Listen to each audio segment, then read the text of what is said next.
तो हेलो दोस्तों, आर के लंच पॉइंट में एक बार फिर से आपका बहुत बहुत स्वागत है। मेरा नाम है राहुल राज और आपके उसी बिजनेस स्टडी की सीरीज में जो कि हिंदी मीडियम में है, 12वीं कक्षा वालों के लिए है और सीबीएसई का सिलेबस है। और ये वो बुक है जिससे मैं आपको पढ़ाता हूँ, ठीक है। इसी सीरीज में आपके अगले चैप्टर यानी कि चैप्टर 5 की एक्सरसाइज 5.2 के साथ में हाजिर हूँ। इससे पहले की जो एक्सरसाइज है 5.1 उसको मैं पहले ही करा चुका हूँ। अगर आपने उसे नहीं देखा या उससे पहले के चैप्टर्स भी नहीं देखे हैं तो उसका लिंक आपको डिस्क्रिप्शन में मिल जाएगा, वहां से जाकर आप उनको देख सकते हैं, ठीक है। और अगर आप नोट्स लेना चाहते हैं तो उसका डिस्क्रिप्शन में आपको लिंक मिलेगा, वहां से जाकर आप उसको डाउनलोड कर सकते हैं। तो चलिए इस एक्सरसाइज को स्टार्ट करते हैं। तो आज की इस एक्सरसाइज 5.2 में हम संगठन ढांचे के बारे में पढ़ेंगे कि संगठन के कितने ढांचे होते हैं। जैसे कि ऊपर ही लिखा हुआ है आपका कार्यात्मक और डिविजनल, ठीक है। तो आपके इस चैप्टर में, इस एक्सरसाइज में हम इन्हीं दोनों ढांचों के बारे में पढ़ेंगे। तो सबसे पहले जानते हैं कि संगठन ढांचा क्या होता है, ठीक है। इसका अभिप्राय उस रूपरेखा से है जिसके अंदर रहते हुए सभी प्रबंधकीय व अप्रबंधकीय कार्य पूरे किए जाते हैं, ठीक है। मतलब कि जो भी कार्य हैं, चाहे प्रबंधकीय हो चाहे अप्रबंधकीय हो, उन सभी को संगठन ढांचे के अंदर रहते हुए ही किया जाता है, ठीक है। उसे संगठन ढांचा कहते हैं। तो अब देख लेते हैं संगठन ढांचे के प्रारूप की, मतलब कितने प्रकार के संगठन ढांचे होते हैं। तो पहला है कार्यात्मक और दूसरा है डिविजनल, जो कि आपके सिलेबस में है। इसके अलावा दो और है जो आपके सिलेबस में नहीं है, लेकिन फिर भी वो आपकी जानकारी के लिए मैं यहाँ पर बता देता हूँ, ठीक है। तो अगला है रेखा संगठन और दूसरा है रेखा व स्टाफ संगठन ढांचा, ठीक है। तो ये जो दो हैं ये आपके सिलेबस में नहीं है, ये आपको जानकारी के लिए बताया है। ये जो दो हैं संगठन, डिविजनल संगठन ढांचा और कार्यात्मक संगठन ढांचा, जो कि आपके सिलेबस में है और हम इन्हीं को आगे पढ़ने वाले हैं, ठीक है। तो चलिए स्टार्ट करते हैं और एक एक करके इनके बारे में जान लेते हैं। तो सबसे पहले कार्यात्मक संगठन ढांचा क्या होता है, ठीक है। तो इसका अभिप्राय पूरे उपक्रम को उसके द्वारा की जाने वाली मुख्य क्रियाओं के आधार पर विभाजित करने से है, ठीक है। कार्यात्मक संगठन ढांचा में क्या किया जाता है, पूरे उपक्रम को जो कार्य करता है, उपक्रम मतलब उपक्रम को उपक्रम के ही कार्य के अनुसार क्या किया जाता है, उसको विभाजित कर दिया जाता है, ठीक है। जैसे कि एक उपक्रम में कई कार्य हो सकते हैं, ठीक है। लेकिन उनके क्रियाओं के अनुसार, जैसे क्रियाओं का मतलब यहाँ पर क्रय विक्रय उत्पादन विपणन, ठीक है, विज्ञापन, इन सारी क्रियाओं से है। तो इनके आधार पर उनको विभाजित कर दिया जाता है। जैसे उत्पादन का है तो उसका उत्पादन विभाग अलग हो गया, क्रय का है तो क्रय विभाग अलग, विक्रय का है तो विक्रय विभाग अलग, ठीक है। वैसे विपणन है तो विपणन विभाग अलग। तो ऐसे करके जितने भी कार्य होते हैं उन सभी कार्यों के आधार पर उनके अलग अलग विभाग बना दिए जाते हैं, उनको बांट दिया जाता है, ठीक है। और एक बात और है कार्यात्मक संगठन ढांचा में, इस संगठन ढांचे को वहां पर लागू कर सकते हैं हम जहां पर केवल एक ही प्रोडक्ट का उत्पादन किया जा रहा हो, ठीक है। तो आगे चलते हैं, अब देख लेते हैं कि कार्यात्मक संगठन ढांचे के लाभ क्या हैं। तो सबसे पहला है विशिष्टीकरण के लाभ प्राप्त होते हैं, ठीक है। इससे पहले भी मैं आपको बता चुका हूं कि विशिष्टीकरण के लाभ कैसे प्राप्त करते हैं। हर एक कार्य को छोटे छोटे टुकड़ों में बांटकर उनके विशेषज्ञ को सौंपा जाता है, जिससे हमें विशिष्टीकरण के लाभ प्राप्त होते हैं, ठीक है। अगला है समन्वय की स्थापना सरल होती है। जो कार्यात्मक संगठन ढांचा है इसमें क्या होता है कि इसमें समन्वय आसानी से स्थापित हो जाती है। क्यों हो जाती है, क्योंकि यहाँ पर जितने भी कर्मचारी होते हैं वो सारे विशेषज्ञ होते हैं, तो इसलिए उनमें समन्वय में कठिनाई नहीं आती। अगला है प्रबंधकीय कुशलता में वृद्धि। प्रबंधकीय कुशलता में वृद्धि कैसे होती है, जब व्यक्ति एक ही कार्य कर रहा होता है तो क्या होता है कि वो उस कार्य का विशेषज्ञ बन जाता है, जिससे कि प्रबंधकीय कुशलता में वृद्धि होती है, ठीक है। अगला है प्रयत्नों की न्यूनतम दोहराई, ठीक। इसका मतलब यह है कि हमें प्रयत्नों की अनावश्यक दोहराई नहीं करनी पड़ती। जैसे कि हमारे यहाँ पर एक हमारा वित्त विभाग है, तो हमारा वित्त विभाग का जितना भी काम होगा वो सारा वित्त विभाग ही करेगा, दूसरा वित्त विभाग बनाने की जरूरत नहीं है, ठीक है। अगला है प्रशिक्षण में सहायक।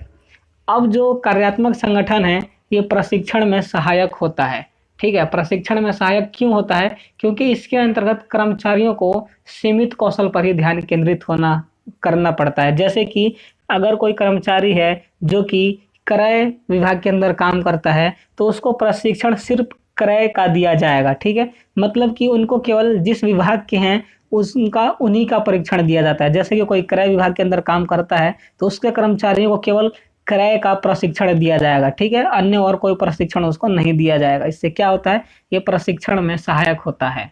ठीक है, अगला है सभी कार्यों को समान महत्व।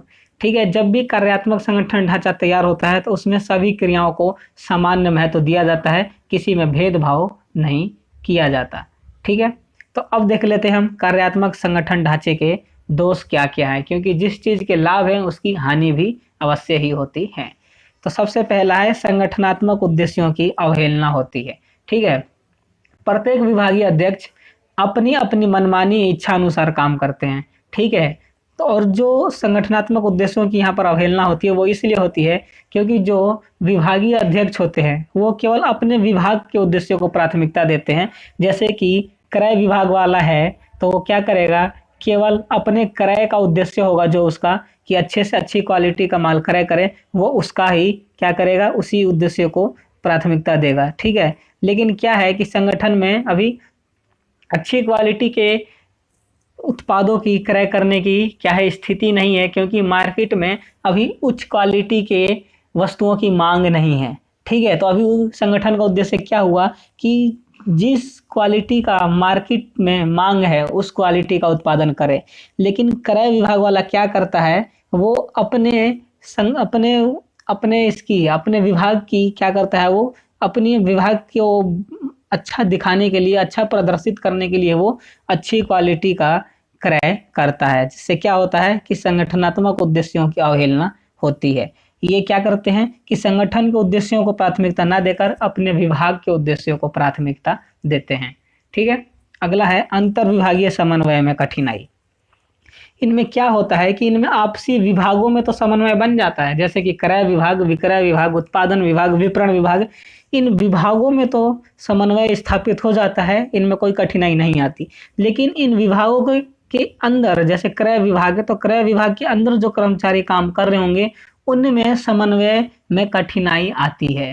ठीक है, उनमें समन्वय नहीं स्थापित हो पाता। क्यों? क्योंकि उनमें जितने भी अध्यक्ष होते हैं वो सारे अपनी मनमानी से काम करते हैं। ठीक है, इसलिए उनमें क्या होता है कि समन्वय कठिन होता है, स्थापित नहीं हो पाता। ठीक है, अगला देख लेते हैं। अगला क्या है, अगला है हितों में टकराव।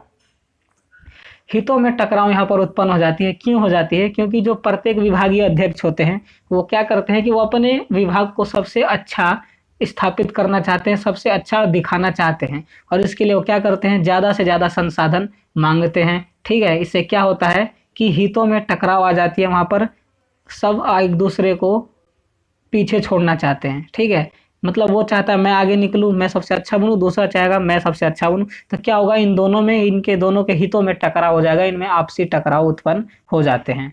तो लास्ट है आपका संपूर्ण विकास में बाधा। इससे क्या होता है कि संपूर्ण विकास में बाधा होती है, क्योंकि जो इसमें कर्मचारी काम कर रहे होते हैं उनका संपूर्ण विकास नहीं हो पाता। क्यों नहीं हो पाता? क्योंकि वो केवल यहाँ पर एक ही कार्य के विशेषज्ञ बनकर रह जाते हैं। वो एक कार्य के अलावा और कोई कार्य नहीं करते, ना उनके बारे में जानते हैं, इसलिए उनका संपूर्ण विकास नहीं हो पाता, वो सीमित विकास उनका होता है। ठीक, यहाँ पर हमने क्या देख लिए, कार्यात्मक संगठन ढांचा के लाभ पढ़ लिए और हानि पढ़ लिए। अब पढ़ लेते हैं कि इसकी उपयोगिता कहाँ कहाँ पर हो सकती है, किया जा सकता है। तो जहाँ व्यवसायिक इकाई का आकार बड़ा हो। ठीक मतलब क्या, जहाँ पे व्यवसाय बड़े स्तर पर, बड़े लेवल पर हम कर रहे हो, जिसका आकार बड़ा हो, वहां पर हम कार्यात्मक संगठन ढांचा को क्या करते हैं, अपना सकते हैं, उपयोग कर सकते हैं। अगला है जहां विशिष्टीकरण आवश्यक हो। जहां पर आप विशिष्टीकरण प्राप्त करना चाहते हैं, विशिष्टीकरण के लाभ उठाना चाहते हैं, तो वहां पर आप कार्यात्मक संगठन ढांचा को प्रयोग कर सकते हैं। अगला है जहां मुख्य रूप से एक ही उत्पाद बेचा जाता हो। ठीक है, कार्यात्मक संगठन ढांचा की सबसे महत्वपूर्ण बात यही है कि इसमें क्या होता है, इसमें केवल एक ही उत्पाद का उत्पादन किया जाता है या एक ही उत्पाद इसमें बेचा जाता है। ठीक है, क्योंकि एक से अगर ज्यादा उत्पाद इसमें उत्पन्न किया गया, उत्पादन किया गया या बेचा गया, तो वो फिर कार्यात्मक संगठन ढांचा ना रहकर वो डिविजनल संगठन ढांचा बन जाएगा। ठीक है, तो इसलिए जो कार्यात्मक संगठन ढांचा है इसमें केवल एक ही उत्पाद होता है जिसका उत्पादन किया जाता है या उसको बेचा जाता है। ठीक है, तो ये हमने इसकी उपयोगिता पढ़ ली। तो अब देख लेते हैं डिविजनल संगठन ढांचा।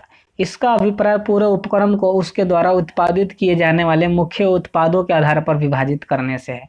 ठीक है, इसके पीछे हमने जो कार्यात्मक संगठन ढांचा पढ़ा उसमें क्या था कि उपक्रम के क्रियाओं के आधार पर उनको विभाजित किया जाता था, लेकिन इसमें है जो उपक्रम के उत्पादों के आधार पर विभाजित किया जाता है। मतलब कि जो उपक्रम है यहाँ पर जितने चीजों का उत्पादन करेगा उतने ही यहाँ पर विभाग होंगे। जैसे कि मान लीजिए जो उपक्रम है दो चीजों का उत्पादन कर रहा है, जैसे कि धातु का उत्पादन कर रहा है और दूसरा प्लास्टिक का उत्पादन कर रहा है, तो यहाँ पर क्या होगा, यहाँ पर क्रियाओं के आधार पर नहीं बांटा जाएगा इनको, इनका विभाजन क्रियाओं के आधार पर नहीं किया जाएगा, इनका विभाजन यहाँ पर उत्पादों के आधार पर किया जाएगा। जैसे कि धातु उत्पादन कर रहा है तो एक बन जाएगा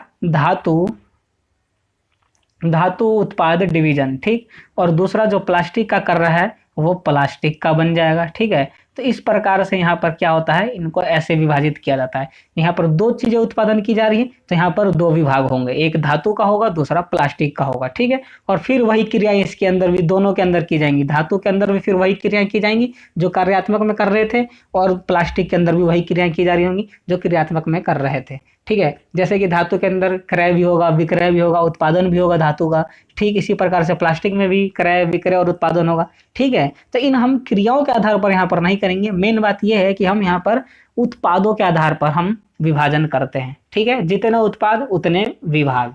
ठीक, अब देख लेते हैं इसके लाभ क्या क्या हैं। तो सबसे पहला है डिविजनल अध्यक्षों का विकास होता है।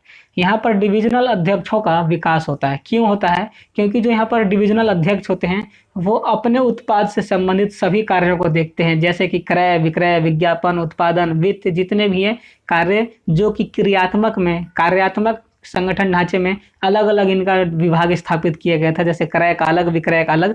यहाँ पर क्या है, यहाँ पर इन सभी कार्यों को एक ही अध्यक्ष देखता है। ठीक है, जो उत्पाद का अध्यक्ष है, जैसे कि हमारा धातु उत्पाद डिवीजन था तो धातु उत्पाद डिवीजन का जो अध्यक्ष होगा वो अकेला ही इन सभी क्रियाओं को देखता है, इसलिए क्या होता है, इनका विकास होता है। ठीक है, अगला है डिविजनल परिणामों को आंका जा सकता है। अब जो डिविजनल परिणाम हैं उनको हम पता लगा सकते हैं। क्यों पता लगा सकते हैं, क्योंकि प्रत्येक डिवीजन सभी क्रियाएं स्वतंत्र रूप से करती हैं। ठीक है, इससे प्रत्येक डिवीजन के हम लाभ और हानि को अलग अलग जान सकते हैं, पता लगा सकते हैं। ठीक है, जैसे कि मैं यहाँ पर जो डिविजनल है मतलब कि जो विभाग है यहाँ पर जो प्लास्टिक का था एक और एक धातु का था, इन दोनों का हम अलग अलग कार्य देखते हैं और इनके कार्यों के आधार पर हम इनके लाभ हानि का पता लगा सकते हैं कि हमारे इन विभागों से क्या हो रहा है, लाभ हो रहा है कि हानि हो रहा है। ठीक है, अगला है शीघ्र निर्णय। प्रत्येक डिवीजन अपने आप में स्वतंत्र होता है, इसलिए क्या होता है कि यहाँ पर निर्णय जल्दी से हो पाते हैं, बिना किसी रुकावट के यहाँ पर निर्णय ले सकते हैं, सलाह लेने की किसी से आवश्यकता यहाँ पर नहीं होती है। ठीक है और लास्ट है इसका विस्तार में सरलता। प्रत्येक उत्पाद के लिए एक अलग डिवीजन स्थापित है। यदि एक कंपनी एक नया उत्पाद बाजार में लेकर आना चाहती है तो क्या करेगी, वो ऐसा पहले से स्थापित डिवीजनों को छेड़ के बिना, मतलब कि अगर वो कोई नया उत्पादन भी करना चाहती है तो जो डिवीजन पहले से स्थापित है उनको छेड़खानी नहीं करेगी, उसका वो अलग से एक और डिवीजन यानी विभाग स्थापित कर देगी, जिससे क्या होता है, आसानी से इनमें विस्तार होता है, संस्था का उपक्रम का विस्तार होता है, विकास होता है। ठीक है, इससे क्या हो जाएगा, संस्था का विकास होगा और विस्तार भी होगा। ठीक है, तो हमने यहाँ पर क्या देख लिए, डिविजनल संगठन ढांचे के लाभ देख लिए। तो दोस्तों हमारे वीडियो को देखने वाले 80-90% ऐसे व्यूअर हैं जो कि हमारे चैनल को सब्सक्राइब करके नहीं रखते, तो आप लोग हमारे चैनल को सब्सक्राइब कर लीजिए, जिससे हम भी मोटिवेट होते रहें और आपके लिए लगातार वीडियोस लेकर आते रहें। तो केवल 10% ऐसे हैं व्यूअर्स जिन्होंने सब्सक्राइब कर रखा है और 90% व्यूअर्स ऐसे हैं जिन्होंने सब्सक्राइब नहीं कर रखा। तो प्लीज़ आप लोग भी हमारे चैनल को सब्सक्राइब कर लीजिए ताकि हम आपके लिए लगातार वीडियो लाते रहें। अब हम इसके हानियों को देखेंगे। ठीक है, जो सबसे पहला है डिविजनल अध्यक्षों के मध्य संघर्ष।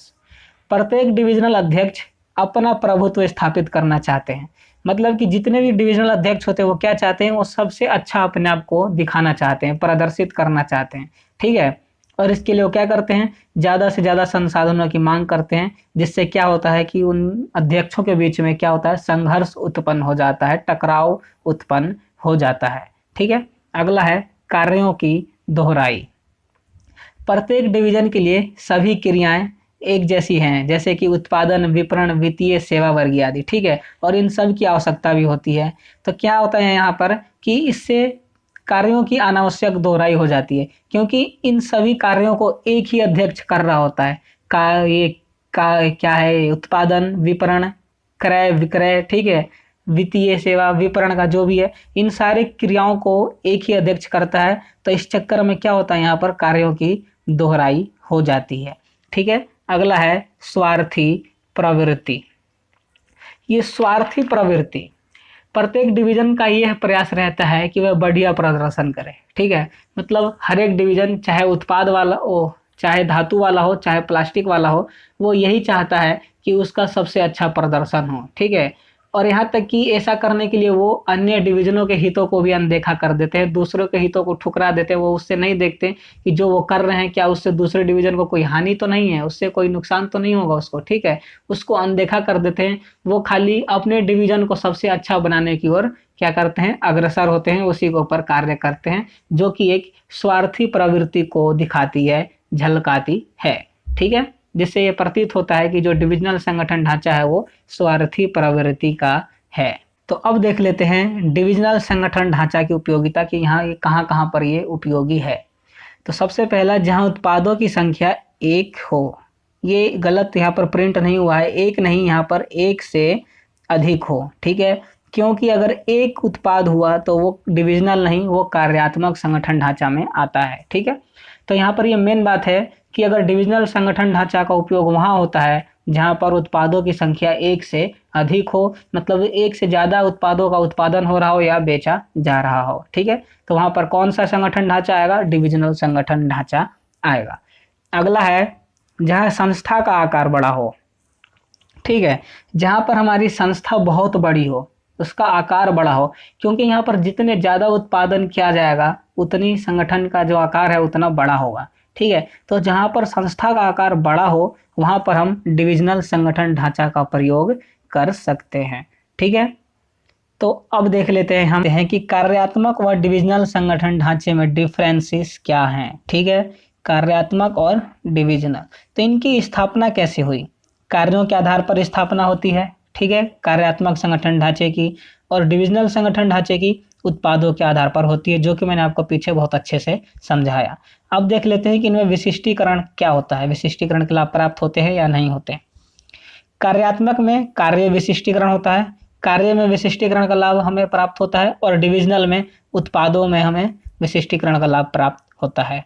ठीक है, अब इनका उत्तरदायित्व कैसे हैं, तो कार्यात्मक में विभागीय उत्तरदायित्व निर्धारित करना कठिन होता है।